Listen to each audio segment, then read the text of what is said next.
Olá, alunos! Hoje nós vamos ter a oportunidade de acompanhar algumas questões de matemática e suas tecnologias e os tópicos de matemáticas relativos a cada questão. Vamos à primeira questão?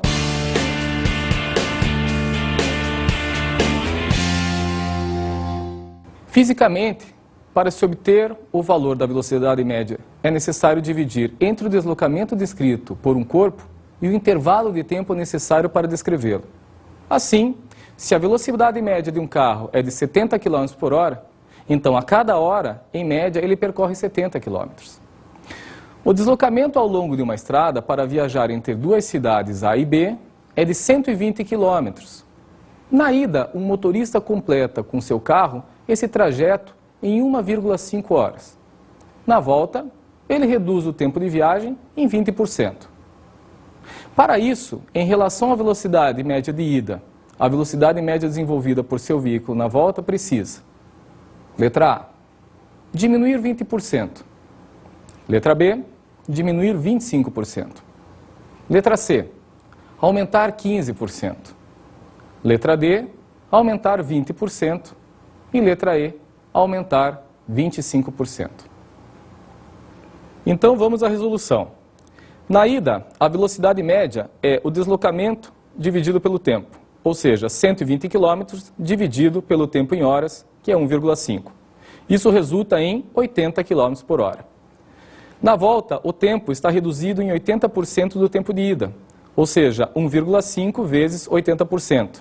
Assim, o tempo em horas é igual a 1,2.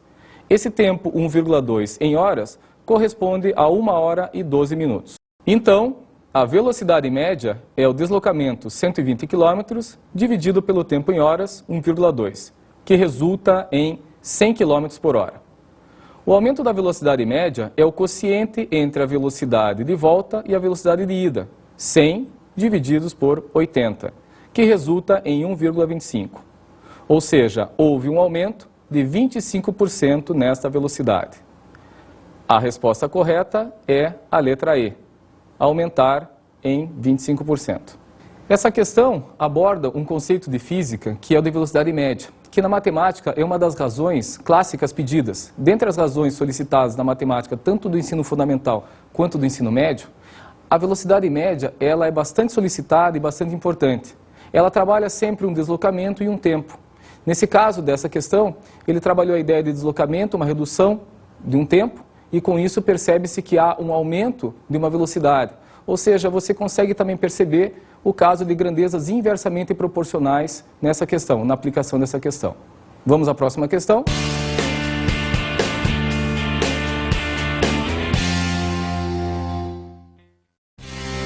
Em outubro de 2002, foi divulgada a lista vermelha das espécies ameaçadas, que classifica 11.167 animais e plantas como ameaçados de extinção, um acréscimo de 121 espécies desde a última edição, de 2000.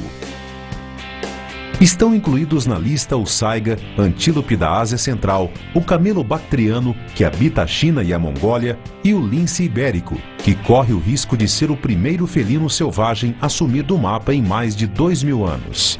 Mas o relatório também traz boas notícias. O bicho-pau da ilha Lord Howe, na Austrália, considerado extinto em 2000, foi reencontrado a 23 quilômetros da ilha.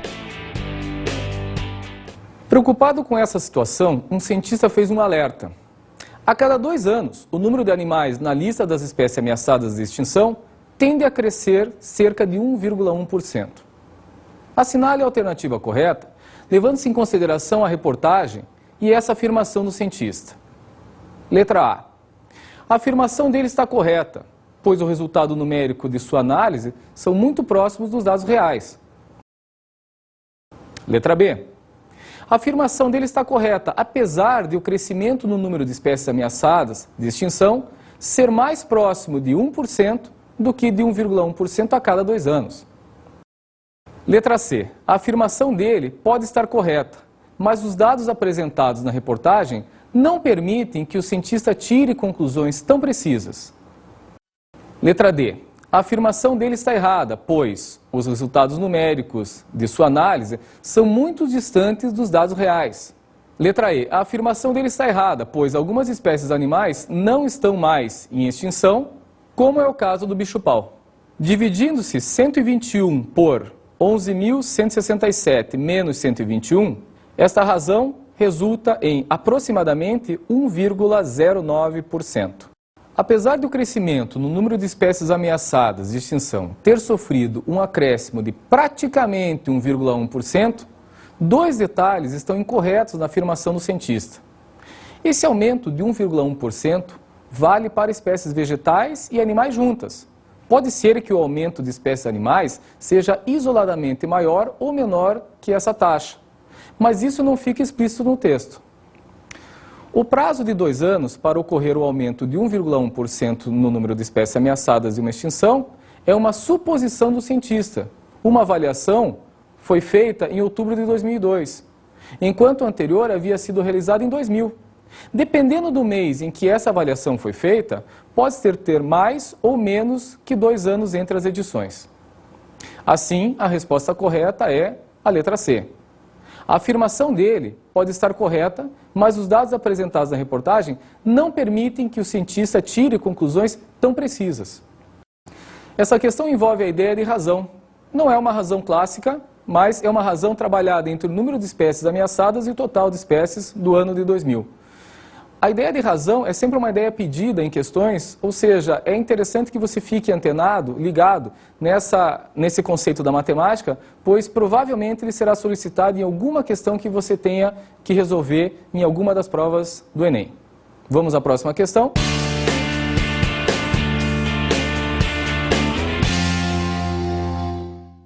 Um laboratório farmacêutico que comercializa um remédio em frascos de 40 ml foi notificado pelo PROCON. Segundo esse órgão, o tratamento completo usado, esse medicamento, necessita de um pouco mais dessa substância. E isso forçaria os consumidores a comprarem 2 frascos do remédio, sendo que o segundo teria um pequeno volume utilizado. Assim, o PROCON determinou que o laboratório realizasse um estudo para que o remédio passasse a ser comercializado em frascos capazes de conter todo o volume de medicamento necessário para a realização do tratamento completo. Um engenheiro contratado para resolver o problema do laboratório levou em consideração os seguintes fatos. Primeiro, o tratamento completo com esse remédio dura 15 dias. Segundo, uma dose do medicamento deveria ser tomada a cada 6 horas. Terceiro, uma dose do medicamento é composta de 25 gotas. E quarto, o conta-gotas desse remédio libera gotas no formato aproximadamente esférico de raio 2 milímetros.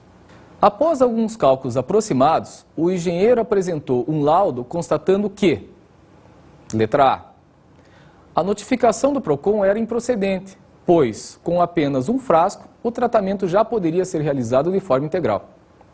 Letra B.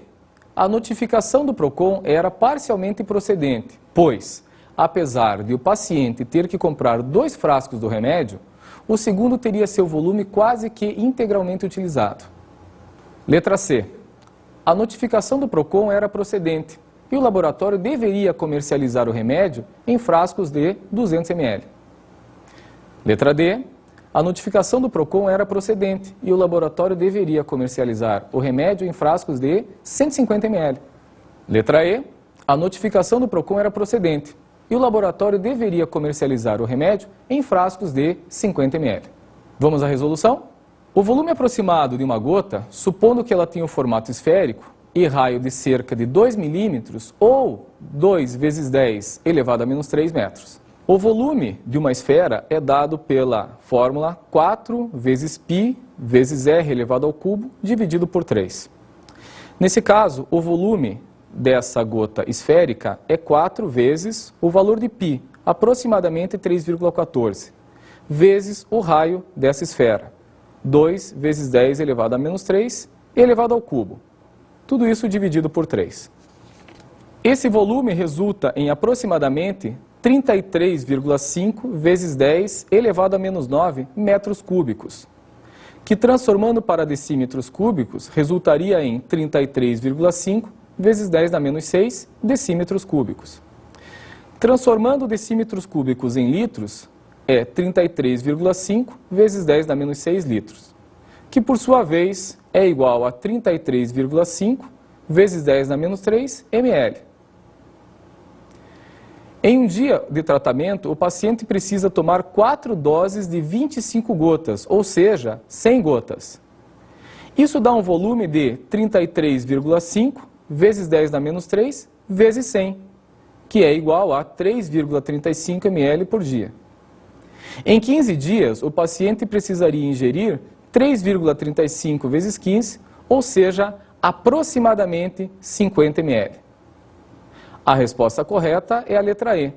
A notificação do PROCON era procedente e o laboratório deveria comercializar o remédio em frascos de 50 ml. Essa é uma questão interessante que envolve a ideia de uma dosagem de remédio trabalhando um conceito da matemática dentro da geometria espacial, que é o volume de uma esfera. O aluno precisaria ter o conhecimento do volume da esfera para poder resolver essa questão. Era a fórmula do volume somente, mas ele deveria aplicar esta fórmula ao volume de uma gota para saber qual que seria a dosagem para ter a certeza de que um frasco era insuficiente para o tratamento. Uma questão bastante aplicada, bastante conceitualizada, que chama a nossa atenção não só a esse caso, há outros casos que você pode olhar na sua vida prática e ver se realmente o remédio que você está ministrando, que você está utilizando, ele está dentro dessa especificação do PROCON. Porque nesse caso, o paciente deveria comprar 2 frascos e não utilizaria integralmente o segundo frasco.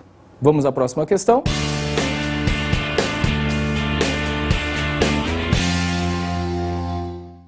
O gráfico a seguir, representado por um arco de parábola, relaciona o valor da velocidade de caminhada de pessoas em função de suas alturas.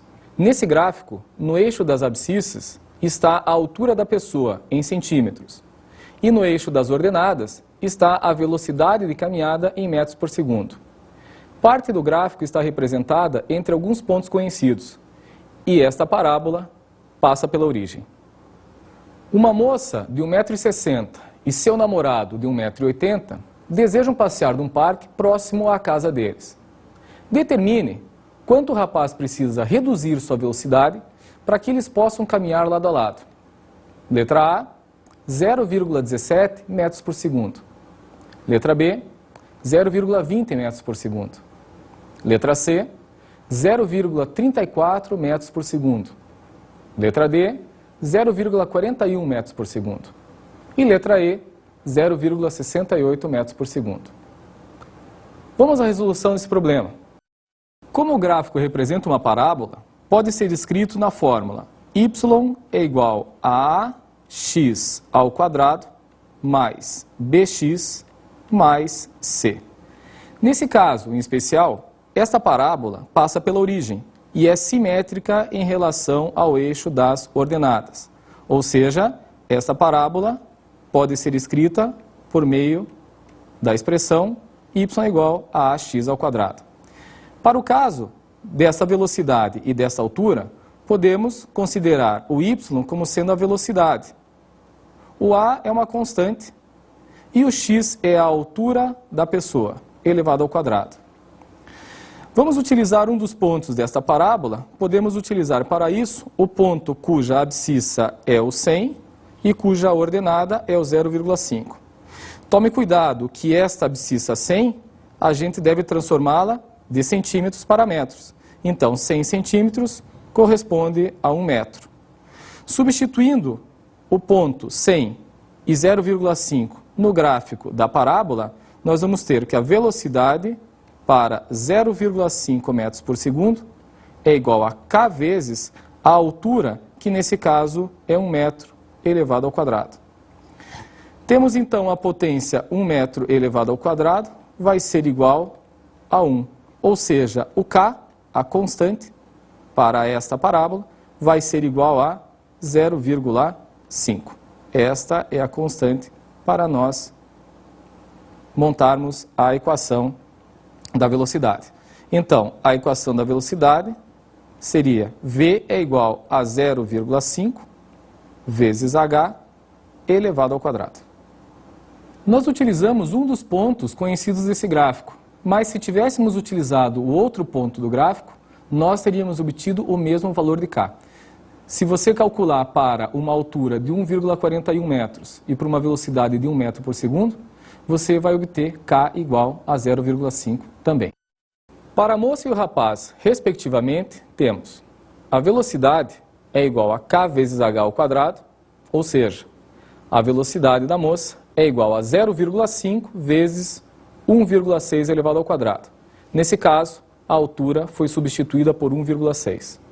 Então, a velocidade da moça é igual a 1,28 metros por segundo. Para o caso do rapaz, a velocidade é igual a kh ao quadrado, onde essa velocidade é o produto 0,5 por 1,8 elevado ao quadrado. Nesse caso, a altura foi substituída por 1,8, que é a altura do rapaz. Isso resulta numa velocidade de 1,62 metros por segundo. Assim, a redução de velocidade do rapaz deveria ser 1,62 menos a velocidade da moça, que é 1,28, resultando em 0,34 metros por segundo. A alternativa correta é a letra C, 0,34 metros por segundo. Essa questão, uma questão muito interessante, que envolve a ideia de função quadrática, além da leitura do gráfico. O aluno que vai fazer a prova do Enem, exige-se dele que ele saiba fazer leitura de gráfico, saiba achar as coordenadas e pontos em gráficos principalmente. Nesse caso foi relacionado um gráfico de uma função quadrática com velocidades. O conceito de velocidade não é totalmente explorado aqui, não é um conceito explorado como deslocamento sobre tempo. É explorado diretamente a velocidade em função da altura dessas duas pessoas, da moça e do rapaz. Mas o aluno tem que ter uma ideia muito boa da parte de funções, principalmente da função quadrática, e da leitura do gráfico de uma parábola. Então, é uma questão que envolve a parte de álgebra com alguma coisa de física. Vamos à próxima questão.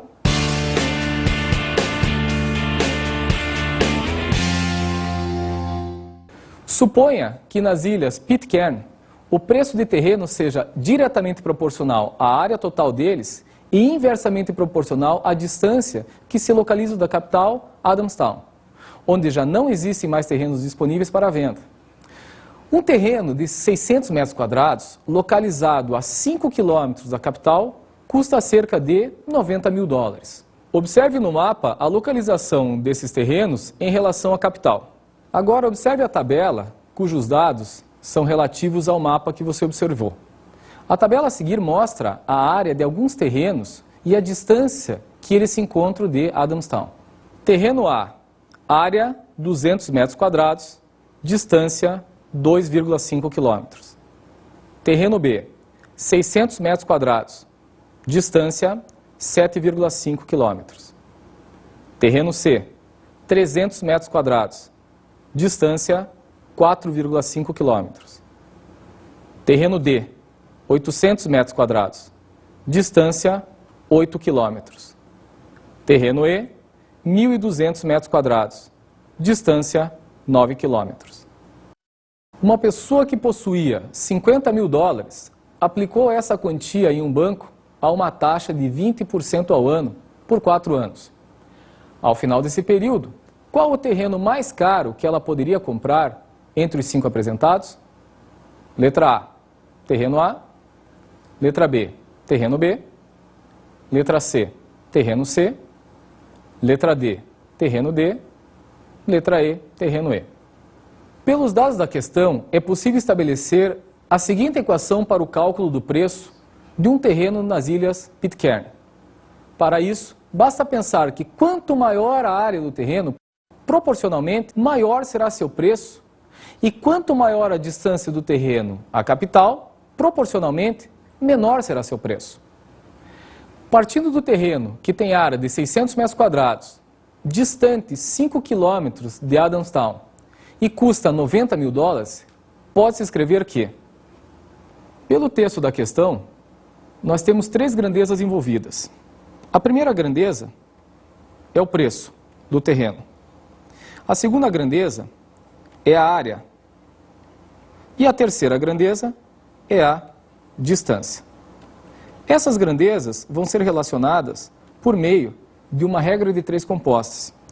Assim, para 90 mil dólares, a área do terreno é de 600 metros quadrados. e a distância é de 5 quilômetros da capital. Para um preço P, nós vamos ter uma área A e uma distância B. De acordo com o texto da questão, o preço e a área são grandezas ditas diretamente proporcionais, ou seja, com o aumento da área, há um aumento no preço. Porém, as grandezas preço e distância são inversamente proporcionais. Com o aumento da distância, há uma diminuição no valor do preço desse terreno. Então, grandezas inversamente proporcionais. Dessa forma, nós podemos estabelecer uma relação entre essas grandezas. Grandezas diretamente inversamente proporcionais, eu posso montar a seguinte proporção. O preço P está para 90 mil, assim como a área A está para 600, assim como a distância 5 está para D. Dessa forma, o preço de um terreno pode ser estabelecido como sendo 90 mil multiplicado por A sobre 600, multiplicado por 5 sobre a distância. Aplicando os dados da tabela à igualdade obtida anteriormente, nós vamos obter, para o terreno A, um preço de 60 mil dólares. Para um terreno B, o preço de 60 mil dólares. Para o caso do terreno C, o preço será de 50 mil dólares. E o terreno D terá um preço de 75 mil dólares. E o terreno E, um preço de 100 mil dólares. O montante acumulado no banco é de 50 mil dólares multiplicado por 1,2 elevado à quarta. Isso resulta em 103.680 dólares. Com essa quantia é possível comprar o terreno E. Ou seja, a resposta dessa questão é o terreno E, letra E. É uma questão interessante que envolve três grandezas por meio de uma regra de 3, ou seja, por meio de uma proporcionalidade. Uma regra de 3 composta, em que as grandezas envolvidas são o preço, a área e a distância. No caso, preço e área eram grandezas diretamente proporcionais. E no caso de preço e distância, eram grandezas inversamente proporcionais. O aluno precisa ter um domínio da regra de 3 composta, mas não só da resolução, e sim da análise das grandezas, como sendo diretamente proporcionais e inversamente proporcionais. Ele não chega num resultado exato quando ele utiliza a regra de 3 composta, e sim numa igualdade, numa equação. Com os dados da tabela, é possível achar cada preço de cada terreno separadamente. O aluno deve ter sempre a regra de 3 simples e composta muito bem estudada, porque é um assunto que sempre será solicitado. Fique atento a isso. Vamos à próxima questão.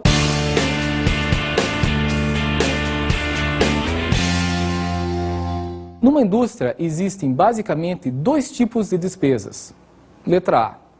Os chamados custos fixos, que são aqueles que não variam com o volume de produção e geralmente são representados por aluguel, água, luz, telefone, etc. Letra B. Os chamados custos variáveis são aqueles que variam proporcionalmente de acordo com o número de unidades produzidas. Suponha que uma indústria tem um custo fixo mensal de 50 mil reais e um custo de 20 reais para fabricar cada unidade do produto que comercializa e cujo preço de venda unitário é de 70 reais. Depois de vários meses tendo prejuízo, o dono dessa indústria contratou um consultor que, após certo tempo, disse que a empresa, letra A, teria prejuízo mensal de 20 mil reais se produzisse e vendesse 400 unidades do produto que fabrica. Letra B, teria prejuízo mensal de 30 mil reais se produzisse e vendesse 200 unidades do produto que fabrica. Letra C, teria lucro mensal de 10 mil reais se produzisse e vendesse 800 unidades do produto que fabrica. Letra D, teria lucro mensal de 20 mil reais se produzisse e vendesse 1.000 unidades do produto que fabrica. Letra E, teria lucro mensal de 30 mil reais se produzisse e vendesse 1.600 unidades do produto que fabrica. Seja N o número de unidades produzidas, D as despesas, R a receita com as vendas e L o lucro ou prejuízo da empresa. Assim, D é igual R$50.000, o custo fixo, mais R$20 vezes N, onde N é o número de unidades produzidas. A receita é igual a R$70 vezes N. O lucro é obtido pela diferença receita com as despesas, ou seja, L é igual a R menos D. Nesse caso, L é igual a 70 vezes N menos 50.000 mais 20N. A função lucro resultaria em 50N menos 50.000. Testando as alternativas, nós substituiríamos o N por 400 e vamos obter L é igual a 50 vezes 400 menos 50.000, ou seja, menos R$30.000. Assim ele teria um prejuízo. Na letra B, o N é igual a 200, ou seja, o lucro vai ser igual a 50 vezes 200, menos 50.000. Isso resultaria em menos R$40.000. Teria prejuízo. Na letra C, N igual a 800. O lucro é igual a 50 vezes 800, menos 50.000. Isso resultaria em menos R$10.000. Teria prejuízo. Na letra D, para N igual a 1.000, o lucro seria 50 vezes 1.000 menos 50.000, que seria igual a zero. Seria o caso do ponto de equilíbrio. Nesse caso, ele não teria nem prejuízo e nem lucro. Na letra E, para N igual a 1.600, o lucro seria 50 vezes 1.600 menos 50.000, que resultaria em R$30.000 de lucro. A resposta correta é a letra E. Teria lucro mensal de R$30.000 se produzisse e vendesse 1.600 unidades do produto que fabrica. Essa questão, ela tem muito a ver com o que o Enem provavelmente vai cobrar de vocês. Veja, é uma questão em que trabalha a ideia de função afim. Porém, não basta o aluno ter o conhecimento só de função afim. Ele tem que ler o enunciado e montar esta função. Por meio da função que o aluno montou, o custo fixo e o custo variável para as despesas e a receita como sendo R$70 para cada unidade produzida, ele chegaria na equação do lucro. Essa equação do lucro é uma equação assim, muito solicitada, ela é muito pedida. O aluno deve saber essa equação do lucro pela importância dela. Para cada uma das alternativas, ele tentaria e observaria qual que seria o lucro ou o prejuízo. Mas é uma parte da álgebra de função afim aplicada a uma situação real. É uma situação bastante importante. Vale a pena você ficar de olho nela. Vamos à próxima questão?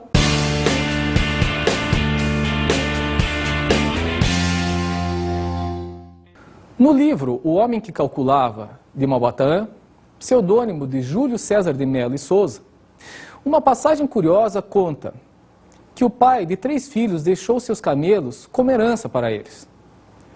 Por ocasião da morte do patriarca, os herdeiros abriram seu testamento e se depararam com a seguinte divisão dos bens: metade dos camelos para o filho mais velho, 1/3 dos camelos para o filho do meio, e 1/9 dos camelos para o filho mais novo.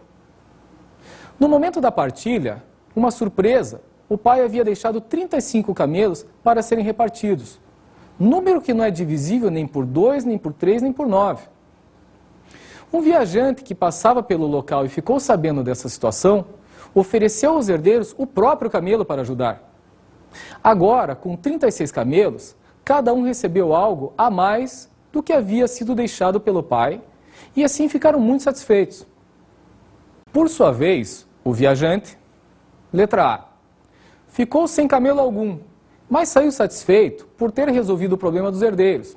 Afinal, matematicamente, a divisão proposta pelo patriarca era perfeita. Letra B, pegou apenas seu camelo de volta e seguiu viagem, o que demonstra que sua intervenção foi matematicamente desnecessária. Letra C, pegou apenas seu camelo de volta e seguiu viagem, o que demonstra que sua intervenção foi matematicamente necessária para resolver o problema da partilha da herança entre os irmãos. Letra D, pegou 2 camelos e seguiu viagem satisfeito por ter resolvido o problema dos herdeiros e por ainda ter ganhado um camelo.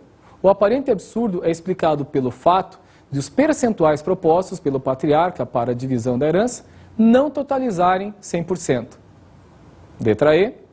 Pegou 3 camelos e seguiu viagem, tendo consciência de que havia logrado os herdeiros, entregando a eles menos do que o patriarca havia deixado em testamento. Com 35 camelos, o filho mais velho ficaria com 17,5 camelos. O filho do meio ficaria com 11,6 camelos e o filho mais novo ficaria com 3,9 camelos. Pela partilha do pai, você percebe que seria muito difícil fazer essa partilha com essas divisões previamente estabelecidas.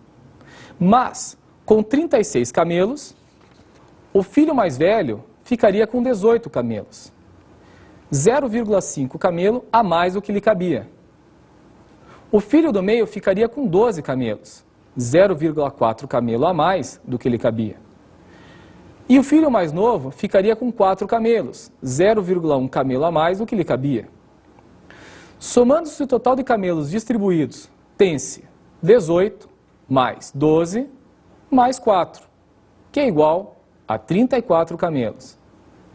Dessa forma, sobram 2 camelos que ficam para o viajante.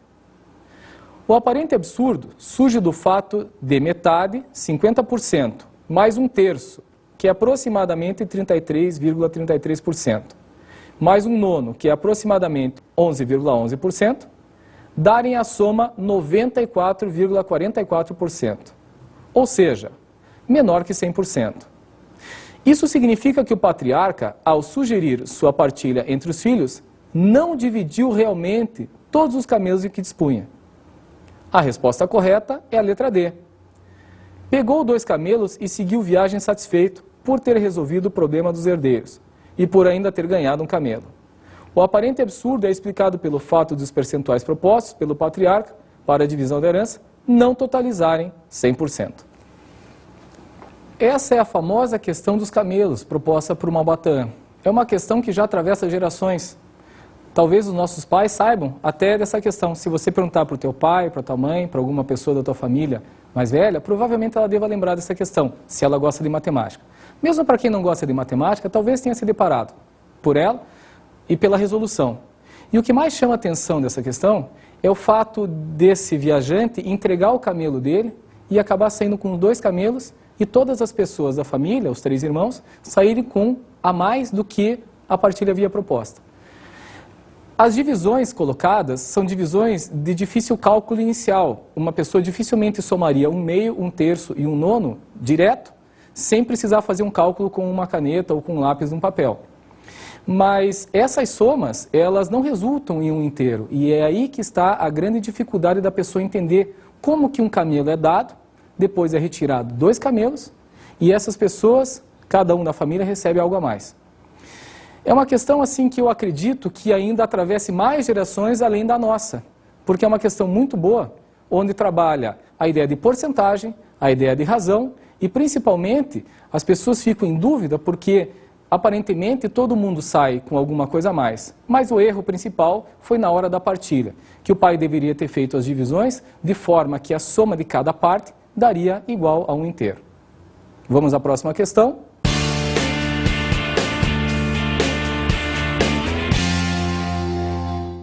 Uma prova cuja nota pode variar de 0 a 100 pontos possui 80 questões. A nota final de cada aluno leva em consideração as seguintes regras. Para cada questão marcada com a resposta errada, anula uma questão marcada com a resposta certa. Questões que não tenham nenhuma resposta assinalada são consideradas como questões com resposta errada. Sendo x o número de questões assinaladas com resposta correta, qual das funções a seguir calcula adequadamente a nota n de qualquer aluno?